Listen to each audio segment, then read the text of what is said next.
So this one's been requested a few times. So it's the back bend, hollow back, Mexican handstand, depends what you call it. So it's just that hollow back position in a handstand. It's very different to the scorpion position.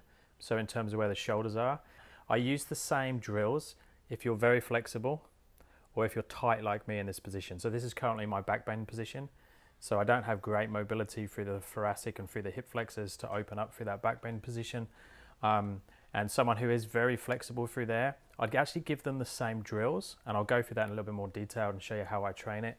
And we can go through a two-legged version and a single-leg version. Single leg is much easier, more intense on the shoulders from a strength point of view.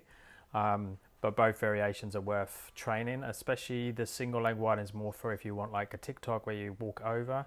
I think it's called a TikTok, where you walk over from a standing position into a handstand and back again, going backwards.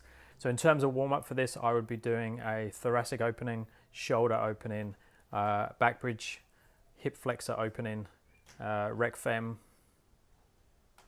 So a combination of those. These are obviously going to be dependent on where you're tight, where you're flexible. Obviously spend more time on the areas where you're tight. So first of all, it's worth just testing where you're at. So basically going into a freestanding handstand, you can do these up against the wall as well.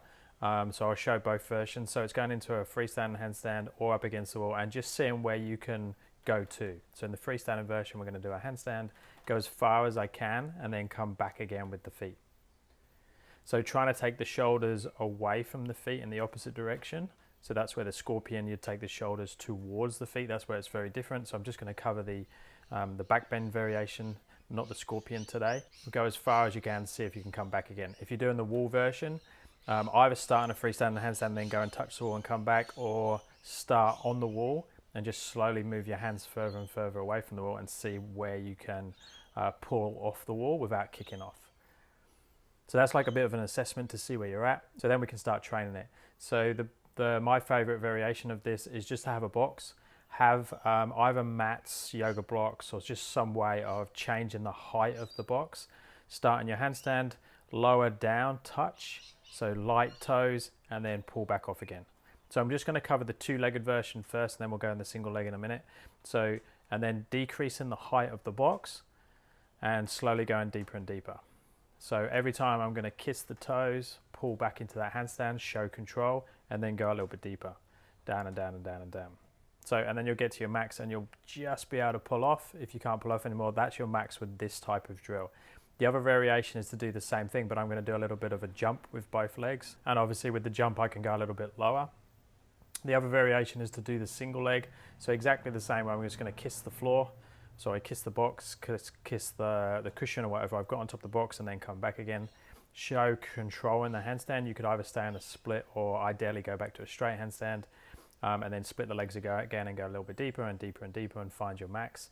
Same thing, we can do that one where we kiss to strengthen the whole range, or we can just go for range of motion by jumping or kicking back off the box. So in the single leg version, most people when they do a TikTok where they go all the way over from their feet, they have to do that bit of a kick to come back again. They don't actually pull off and use strength for the whole range of motion. So once we've done that drill, I do reps and sets of that and then practice away from the wall. So do your reassessment once you've done that and just test how far can you go, both in two legs and single legs, and pull back again.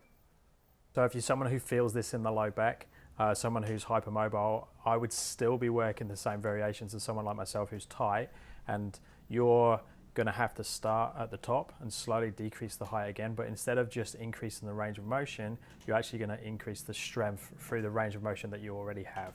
So it's going to be a little bit different. So someone like myself, I'll go straight to my end range. I don't feel any low back pain or anything because I've got like a stopper. My tightness in my muscles is the stopper. Someone who's hypermobile, you're going to have to fill your range with strength. So you're still going to have to go down slowly bit by bit until and fill all the gap with control and with strength. So what's interesting, I find it much easier in the two-legged version than the single leg version. I think because I'm tighter and stronger, I'll be really interested to know if you guys find it easier in the single leg version or the double leg version.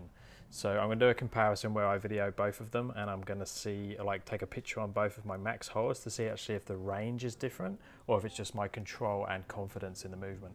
But I definitely feel like I can go deeper in the two-legged version. So normal, stick any comments, questions below. Let me know how you go with this one. If there's any particular videos you want, thumbs up and subscribe will be appreciated. Speak to you next time. Thanks.